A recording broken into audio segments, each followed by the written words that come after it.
Welcome back. You're watching Closing Trades, and it has been a bit of a quiet Thursday for the equity markets here in India.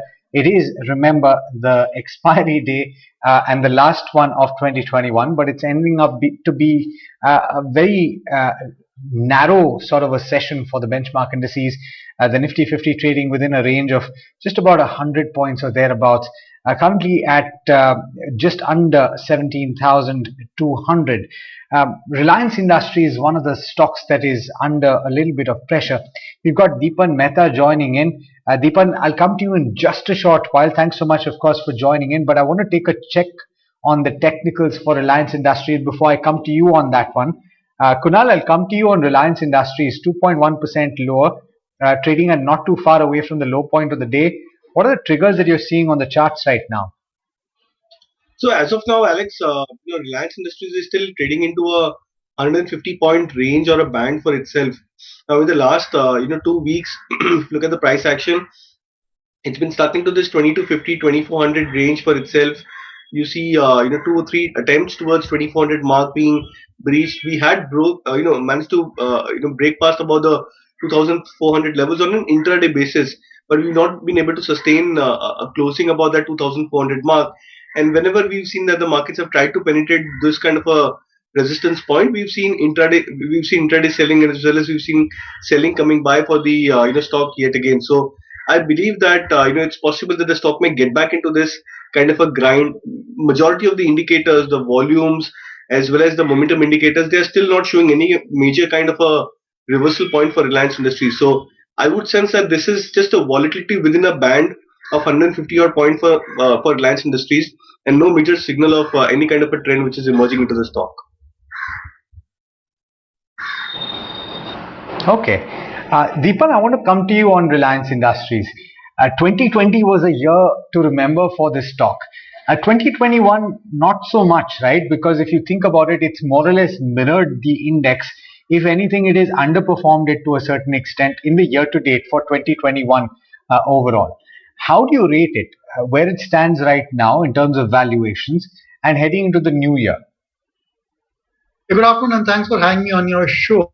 I think that some amount of uncertainty around succession plan may have mildly dampened the sentiment in Reliance, but these are great opportunities to enter into a stock like Reliance, which is clearly a great long-term story.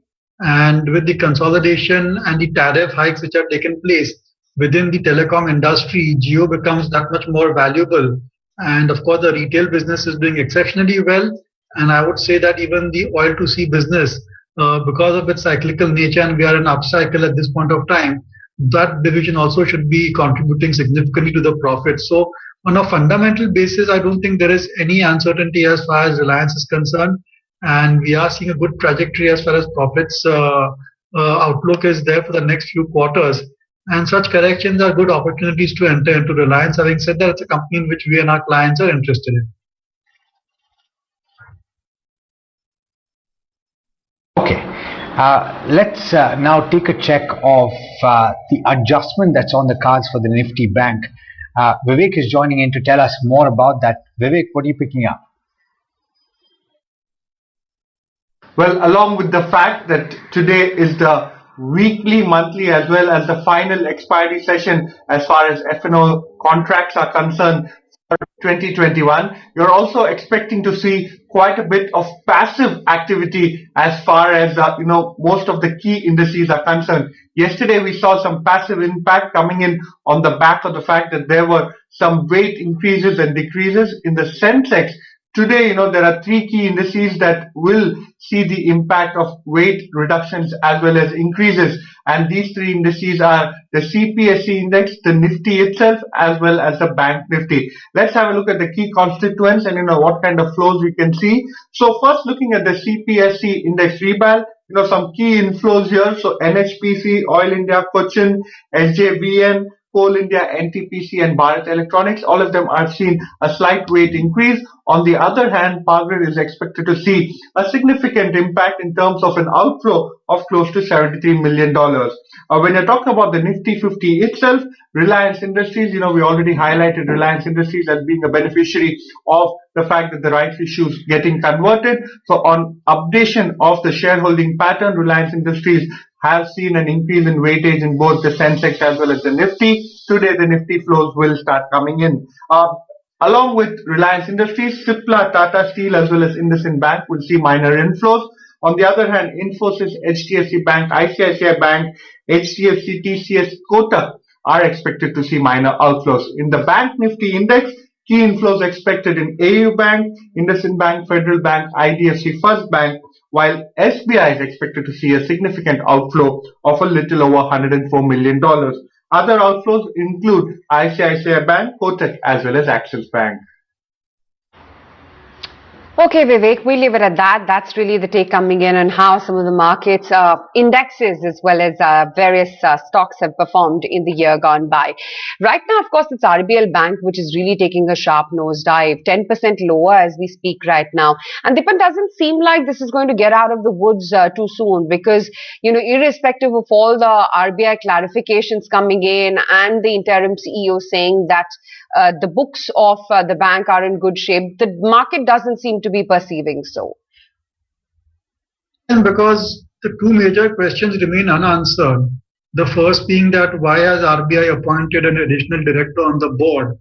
And second being if there was a succession plan, why was there not informed to the shareholders? Or what has the board done as far as the succession plan is concerned? If Mr. Ahuja's term was not going to be extended, what are the backup plans? So there is a bit of a gray area over there, and markets certainly not liking any sort of uncertainty. RBL Bank has had its issues with the NPAs, the way they have spiked up after the management has consistently maintained that they run a clean book. But despite that, the provisioning and the NPAs and bad loans have shot up. So it's a bit disappointing, and I think that the company will now be in a bit of a defensive mode, and one can forget about it expanding its balance sheet and growing its credit book unless there's a complete handle on the NPA, which may or may not have been discovered as yet completely. A lot of commonality between RBL Bank and Yes Bank at this point of time, and that causes only more nervousness.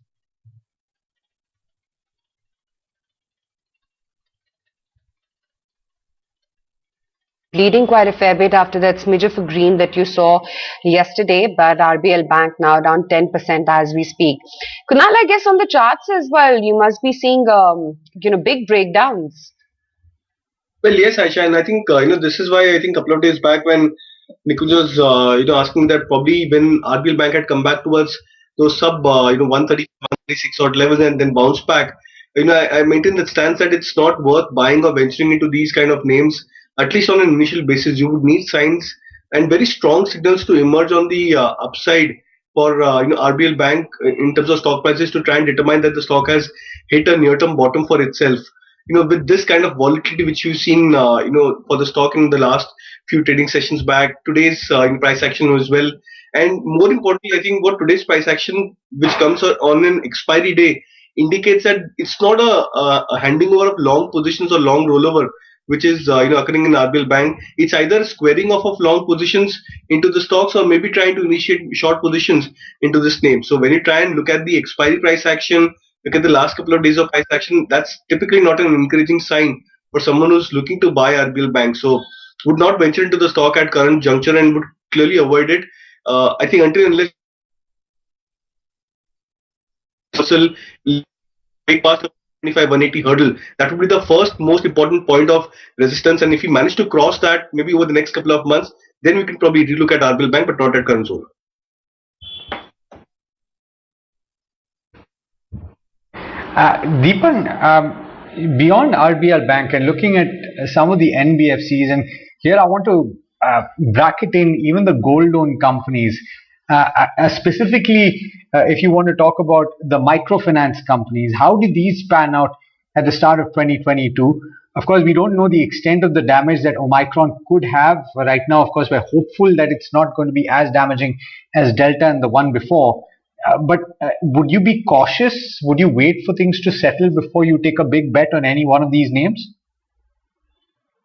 So I think by and large, banks and NBFCs have been very disappointing, and it's difficult to pin an exact reason for them because we thought that with the revival in the economy post lockdown being relaxed, at the same time, all the NPA issues for banks and NBFCs are now well behind them. Provisioning has been done more or less in full, and we were looking at kind of blue sky scenario for banks and NBFCs, but that is not reflected in the stock prices. So maybe there is some deeper malice or reason which we do not know at this point of time. And with the way the virus is spreading again and the way the lockdowns are coming back again, I'd like to get a bit cautious as far as the market and the bank stocks and NBFC stocks are concerned per se.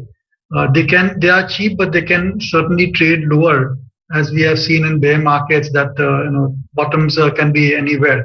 So I just like to be a bit cautious. And within the banks, I think one is still better off with the larger banks like ICICI, HDFC, Kotak. I think those are the safe plays. And maybe one needs to be in safety at this point of time. Also, this whole RBL bank fiasco has certainly dampened the sentiment for a lot of small banks, NBFCs, as well as this new RBI circular about provisioning by NBFCs, where even if there's a delay for a day or so, unless the full loan is repaid, it cannot be classified as a performing asset. So that may lead to higher provisioning norms for NBFCs. So there's some amount of, I would say, caution, fear as far as banks and NBFCs are concerned, and that being reflected in stock prices. And I think it's not the right time to play contrarian. I think just stay put and wait and watch how the sector evolves. And if you don't have some of the larger banks, the safer ones, then this may be a good opportunity to increase exposure to such large banks, the ones which are named the likes of Kotak, ICICI, HDFC Bank, for that matter. Naresh, I'll come to you on some of these auto names. They seem to be under pressure today. What's the story on the charts? Bajaj Auto at this point down about 1.9%. I'm seeing Tata Motors also about 1.3% lower. As a pack, I believe they're down about 0.7% or so. How would you look at them on the charts? So most of the auto names, especially the two-wheeler names, are in a clear-cut downtrend for some time. So we made a lower top and a lower bottom formation for most of them from May, June. So Bajaj Auto, after topping out at 4,300, has been a lower top, lower bottom formation all through this period. Yesterday was a bump up on the announcement of that EV expansion, etc. But there is no follow-up today, so which was surprising given that yesterday's move. Till the time it doesn't cross about 3,400, won't be interested out here. It could just go sideways or drift lower. Same is the case with the Hero MotoCorp, wherein we'll again start watching it only if it can cross about 2550. The only one which has made some sort of a bottom is Eicher, which has made a classical bottom around the 2350, which was the low for the last 1 year. Till the time it holds about 2450, the stock looks positive, and say it could head up to 2750. But overall, rest of the names not pretty interesting.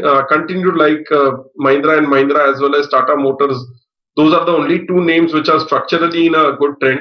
So if one has to bet a little longer term, it has to be Tata Motors and Mahindra and Mahindra.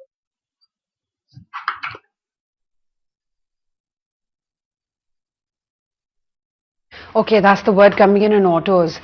Just looking at the IT sector, because that's where all the meaty gains are right now. So be it in HCL Technologies, Infosys, TCS, Wipro, or for that matter, Coforge and Persistent, which are now scaling higher. Coforge, in fact, is up nearly about 4% in trade, and so is Persistent, scaling up higher by about 3.5% as we speak.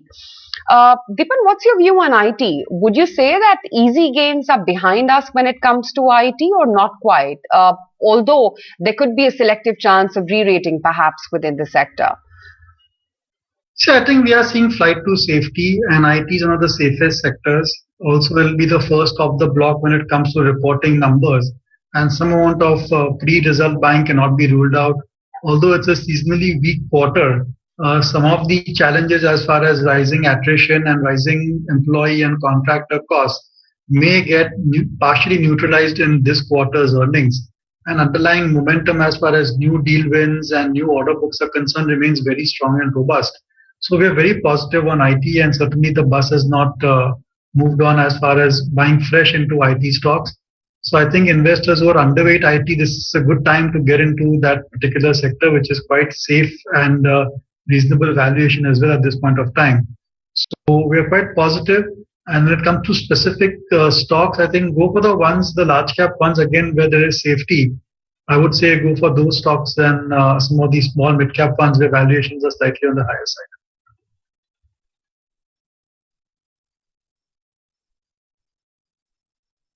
Kunal, let's reiterate your mid-cap IT preference list, and where do you feel one can still buy and make money? So I still think, Aisha, that Tech Mahindra looks to be a far more stronger stock, even at current levels. So yes, the stock has crossed those, 1800 mark as well. But I believe that the longer term charts, the sustainability of the trend for Tech Mahindra is far more stronger than, majority of the other mid cap names as well. And I think, from the July or August, 2021 breakout points for Tech Mahindra from, I think, 1100 or 1150 odd mark, it's been into a different stock and a different trend altogether, with less kind of volatility and more kind of sustainability of trend. So I think that's been one of the reasons why I consistently have marked Tech Mahindra as one of the key mid cap names, even from current levels, which looks very very attractive to me on the longer term chart prospects. Then the other names which we typically look out for. So on the FNO side, I still believe Mindtree and Coforge are the two names which typically also have a higher correlation with the entire Nifty IT index. So when you see the Nifty IT index say scaling up by 5% or 10% on an average over maybe a couple of weeks, you typically expect Mindtree and Coforge to be amongst the top five performers, top 3 5 performers from the mid cap IT pack, and we've seen that phenomena consistently for both of these names. From the other non-FNO stocks, I think something like Zensar Tech looks attractive. Emphasis has been one of the few stocks which has done pretty well for itself on the short term as well as on the medium term charts. Even the other name like APIT Tech as well, I think has shown a lot of consistency of price trend. So there are a lot to choose from the IT sector and IT space overall, but one has to be very very choosy. So from a mid cap name, I would still go with Tech Mahindra, Mindtree, Coforge at current levels, and probably look at stocks like Zensar Tech, KPIT, etc. Okay. IEX, just pull up the chart. Let's see where it's currently trading, down about 2% for the day. It's been arguably one of the stocks, Dipan, of 2021, given the kind of performance that it had. Of course, it had that minor blip where you saw broad-based selling in stocks like IRCTC, in stocks like IEX, which had run up to a large extent. But in terms of fundamentals, do you have a view on this? And how do you see it panning out? Does it still make sense to buy at these levels?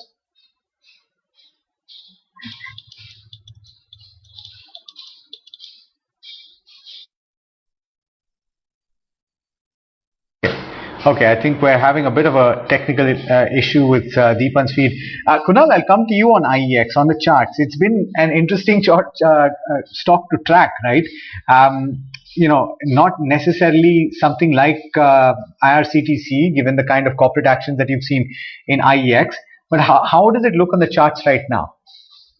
Well, yes, Alex, and you look at the price performance over the last 18 months, 19 months for a stock like IEX from March 2020, when the stock was just about some 55, 56 odd rupees.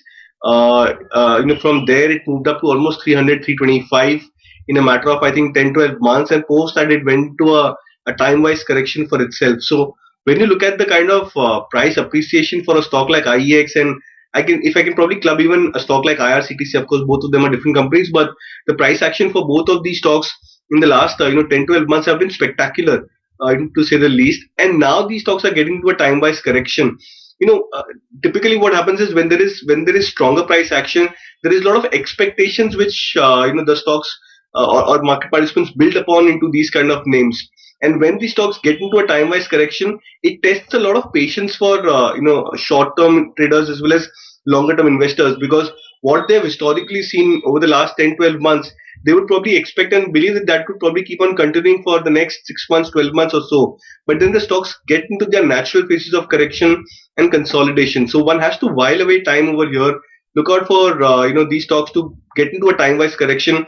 I wouldn't be surprised that maybe over the next 3-4 months as well, you could see these stocks getting into a bit of a volatile trading range, trying to just about get into a reversal mode for many strong momentum indicators. So once that consolidation and the time correction gets over, is where I believe that these stocks will channel back again into an stronger uptrend. So these are not stocks in stories which could be looked at from a very, very short term view. The kind of uptrend which these stocks have shown over the last 12-15 months warrants some sort of consolidation and cool off, and which is why I believe that rather than booking out your stocks at current juncture, one has to look at buy on dips kind of a strategy. Typically, a 25% dip into these kind of names from a previous swing high or from your entry point, which is on the higher side, a 25% drop could actually be termed as a very good entry point or an averaging opportunity yet again. All right. That's the story with IEX. Back checking with where the benchmark is currently, 17,200, flat as flat can be. What's the outlook for 2022? Where are markets heading? Will they repeat the feat that they've achieved in 2021 and 2020? Well, we asked quite a few market experts, and here's a few views that were expressed in conversations that were had on this channel. We've been very clear about our stance in the market. We've been buyers in IT space. We've always liked it from very beginning, and we're still sticking on to it. I think there's another 3-4 years of growth to go here. We talked about re-ratings earlier. I think there's still more re-rating happening. As and when the consistency kicks in, as such, Accenture was an eye-opener.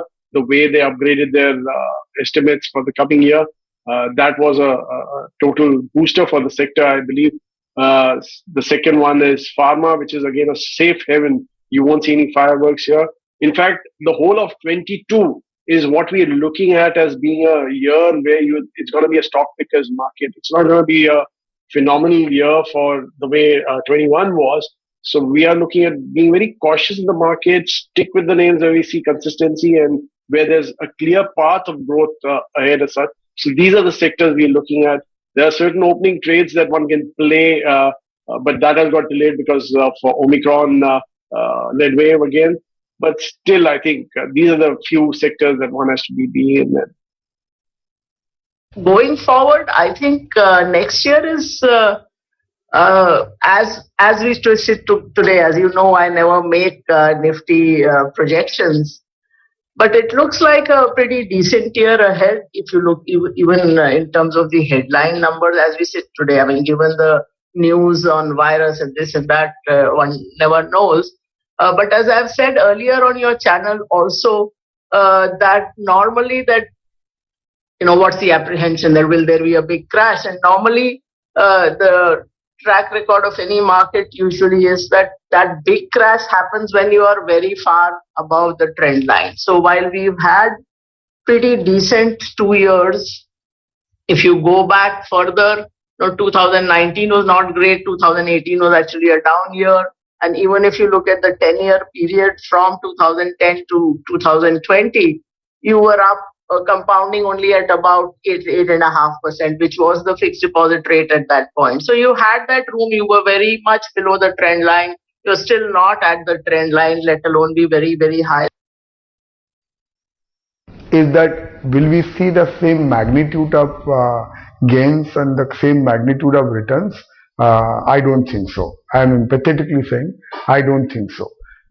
However, do we see any significant corrections in the market? Like, if there is anything which the market doesn't know and we are all worried about, a lot of this noise which is being spoken is obviously known to the market. So I don't even expect any very, very significant and a meaningful correction.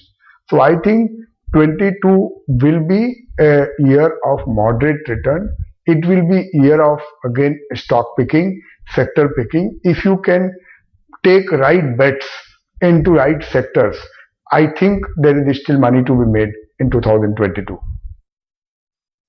All right, that's a view coming in from three market experts on the outlook for 2022.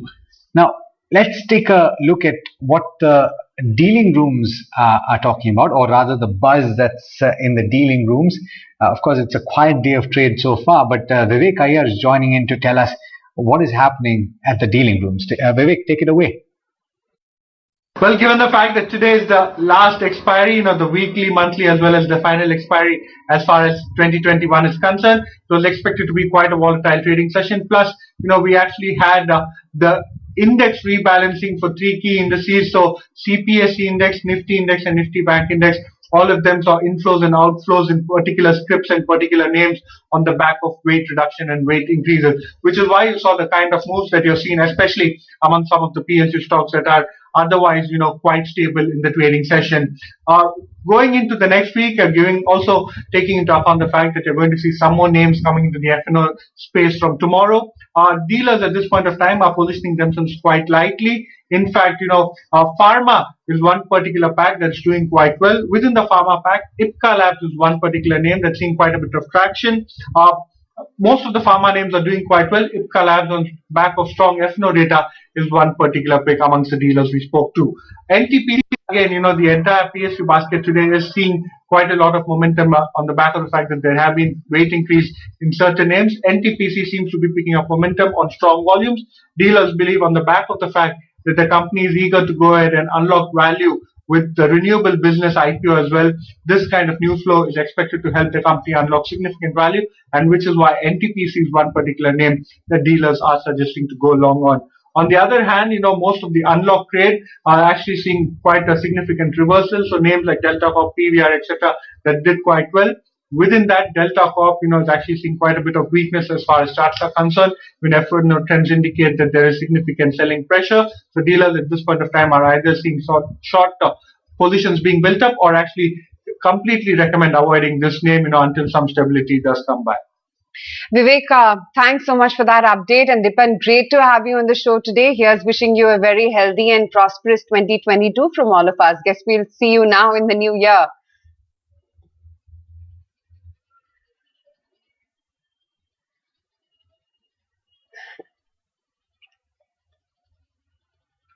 Okay, let's move on. Let's begin winding up trade. Just 2 minutes left to go for this expiry day, the last one for this calendar year 2021. And it's got to be the quietest of expiry days that we've had. 70,204. We haven't moved at all from the highs to the lows of the day. It's just been a very, very quiet session. That's how we're starting shop. Just mildly lower, about 11 points in the red. The breadth of the market, though, opened well in favor of the declines. So after what looked like a slim margin in favor of the declines, that deepened a little bit. 127 stocks on closing bell going home as losers with 63 2D ups. It's really been all about IT. So HCL Technologies, Wipro, TCS, Infosys, Persistent, of course, goes home with a 4.5% gain. Similar was the price action for Coforge as well. Most of these names are closing in at the session highs. JK Cement, Alchem Laboratories, Ipca Labs have been some of the other winners, and NTPC, like Vivek was just highlighting, holds up 2.5%. Amongst the large caps, it's DRL, Cipla, Sun Pharma once again, which have been holding up in the green. On the flip side, though, Bajaj Auto, Reliance Industries, Tata Steel, Tata Motors, Maruti, these are the big boys which have weighed heavy on the market today. RBL Bank loses about 9.5% today. Delta Corp goes home with a 5% cut. Idea, which had a great day yesterday, and today too it started off well in the green, and now you're seeing that churn happen. So closing in at the session lows with a 4% cut, and some of the realty names have ebbed off a little bit today. So Oberoi Realty, for instance, closes down by 2.5%, and DLF as well has been a loser, as has been L&T Finance and IGL and IRCTC too, which is going home with a dip in today's trading session of about almost 2%. Pretty much done with the day then. That's how we've shaped up. Managed to cling on to 17,200 regardless. And Kunal, I'm wondering if today was such a quiet day, I wonder what's going to be the case tomorrow. Well, absolutely, Aisha. I think we just have to sit and wait for 3:30 maybe tomorrow. Let's hope that it's not as passive and as docile a day what it was today. But the market texture is improving slightly. I'll only use the word slightly because we are still not out of those selling pressure. When you look at the market tunnels, and specifically the two key sectors which are strong indications of reversals of not just market trend but reversals of sentiment, and that's bank nifty and metal. So we've discussed in detail about how the nifty charts etc look. But I think the key actually holds up with these two sectors, and if we start to see revival on the banking as well as on the metal stocks, that's where we can probably attribute a much more higher probability that a trend would probably have started back again for the indices. So as of now, we'll just wait and watch for the two key indices to fire up, and if we see that happening by the start of the Jan expiry or maybe the start of the